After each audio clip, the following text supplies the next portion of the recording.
au Côte d'Ivoire. J'espère que vous nous suivez dans les quatre coins du monde. Nous allons donc recevoir d'ici quelques petites minutes notre invité que vous connaissez déjà très bien, le docteur Boga Sako.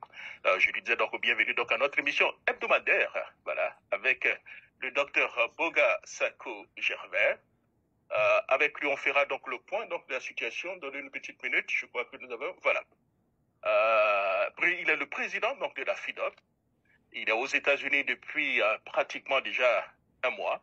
Donc, ce samedi 26 juillet 2025, nous allons parler donc des sujets d'actualité, des sujets très, très intéressants pour tous ceux qui nous suivent. Donc, bonjour à toutes et bonjour à tous. Bienvenue donc à notre émission Le Labo Côte d'Ivoire, diffusée donc chaque semaine sur Jacques Roger Show, Afrique 2050 Radio. Ici, on ne commande pas simplement donc l'actualité. On passe donc en laboratoire. Et ce samedi encore, l'actualité politique ivoirienne est dense et brûlante à l'approche donc du scrutin de octobre 2025. Avec moi, comme toujours, le docteur Boga Sako Gervais, président donc de la FIDOP, enseignant-chercheur et défenseur infatigable donc des droits de l'homme et de la démocratie. Docteur Boga Sako Gervais, bonjour, comment allez-vous?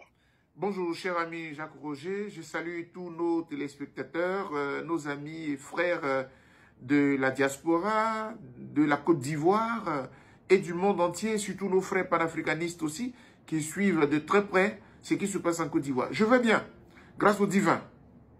Voilà, je crois que c'est ce qui est plus important. Avec lui, on va débattre dans 4 sujets majeurs de l'actualité aujourd'hui. La marche donc du Front commun, annoncé pour le 2 août 2025 à Abidjan. Ensuite, le deuxième segment, la candidature de M. Domelo, menace ou stratégie pour l'opposition. Troisième sujet rapide, c'est donc le quatrième mandat de M. Ouattara vers une officialisation ou un recul. Nous avons déjà le point de vue du docteur Boga, mais je ne sais pas si cela a évolué, ça m'étonnerait d'ailleurs. Et en quatrième partie, la proposition de la FIDOP pour un report du scrutin, donc de 3 à 6 mois. Est-ce que cela est tenable? Alors, nous démarrons donc très rapidement par rapport donc à la marche donc, du Front commun du 2 août 2025. Alors, quel est le message? Donc, la question que nous allons poser à Dr Boga Sako, que signifie cette mobilisation annoncée à Abidjan dans le contexte actuel, Dr Boga Sako? Oui, d'abord, il faut dire que celui qui parle, celui qui analyse cette actualité, c'est un défenseur des droits de l'homme. Et en cette qualité-là, je ne peux que saluer l'opposition ivoirienne qui prend là une bonne initiative, celle de manifester légalement, conformément aux règles des droits de l'homme, nationales et internationales. Car à la vérité, ce sont au niveau international des principes universels à ce qu'on appelle la liberté d'expression, la liberté de manifestation. C'est précisément l'article 20 de la Déclaration universelle des droits de l'homme du 10 décembre 1948 qui prescrit effectivement que toute manifestation pacifique est autorisée, est légale, est légitime. Et puis voilà, donc les autorités du pays ne doivent en réalité qu'encadrer. Mais on ne se limite pas qu'à la Déclaration universelle des droits de l'homme en son article 20. Il y a également, comme si la Côte d'Ivoire, parce que ce sont des juristes qui ont quand même fait le projet de constitution du 8 novembre 2016, l'article 20 de cette même constitution-là encore prévoit la liberté de manifester pacifiquement.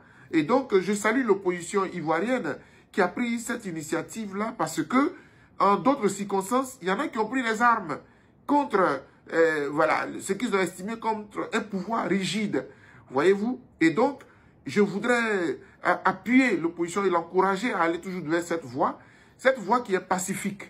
L'opposition n'a pas dit qu'elle va aller solliciter des rebelles, va monter une rébellion. Elle a dit qu'elle va marcher pacifiquement pour exprimer son mécontentement. Ayant donc salué cela dans un premier temps, j'ai deux observations inquiétantes. Deux observations inquiétantes.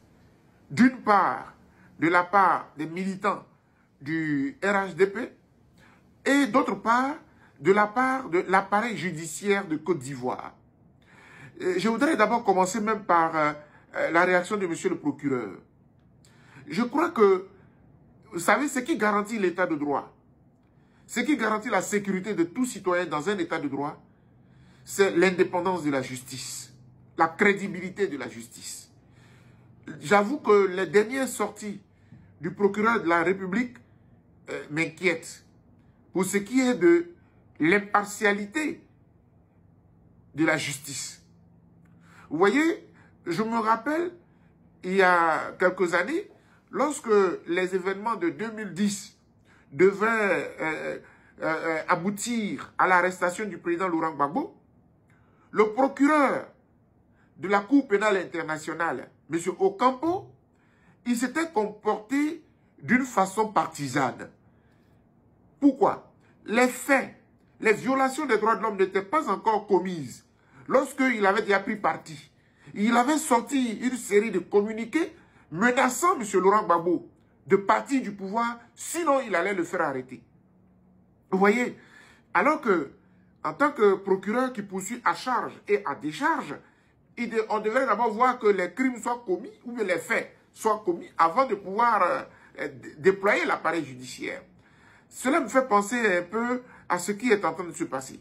J'entends ici et là, monsieur le procureur de la République, près du tribunal d'Abidjan, qui a sorti quelques communiqués, en rappelant d'ailleurs les cyberactivistes, en rappelant d'abord les mesures, les dispositions prises contre les cyberactivistes, pour dire que tous ceux qu'on parlerait ainsi, dans un sens ou dans un autre, qui seraient incendiaires, seraient poursuivis.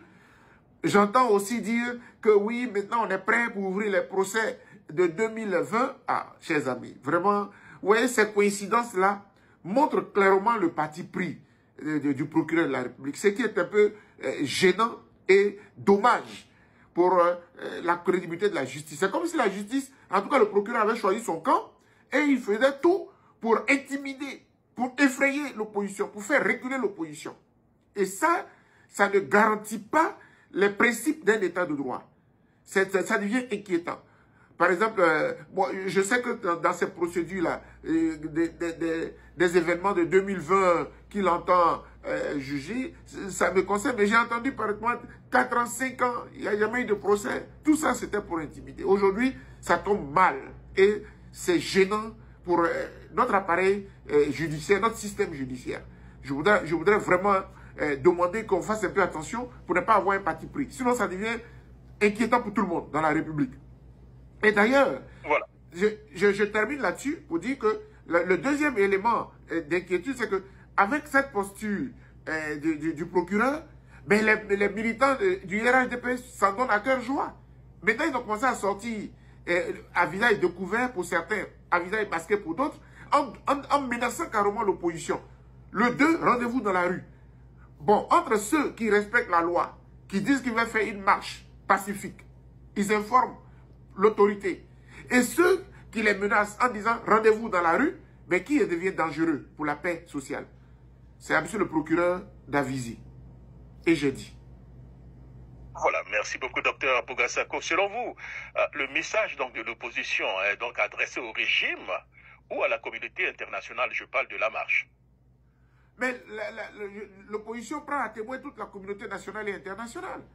Nous sommes tous interpellés là. Parce que ils veulent faire les choses dans la transparence. Ils ont donné leur rendez-vous, je crois que du côté de Ibis, hein, sur la voie de Koumassi, là où est Makori, et depuis jusqu'à, voilà. Donc c'est des choses qui sont claires, et puis c'est autorisé. On a vu les gilets jaunes ici, on a vu ici aux États-Unis. Donc vraiment, quelqu'un qui veut marcher, c'est quelqu'un qui veut agir légalement et pacifiquement. Voilà. Et je pense que ce que l'État doit faire, c'est d'encadrer pour qu'il n'y ait pas de grabuge. Mais vouloir menacer, intimider, et puis donner l'occasion aux partisans du pouvoir de les menacer, ça présage de quelque chose qui n'est pas bon pour la Côte d'Ivoire. Et je voudrais demander à l'appareil judiciaire de nous aider à garder la paix dans le pays. Merci.